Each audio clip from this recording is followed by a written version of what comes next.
Hej, jeg hedder Tine. Jeg fik for 5 måneder siden konstateret brystkræft.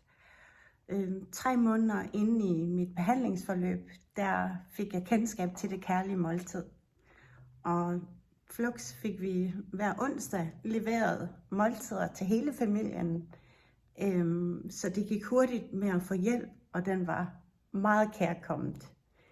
Jeg er stadig meget rørt hver onsdag, når jeg modtager måltiderne, fordi de betyder virkelig noget for vores familie.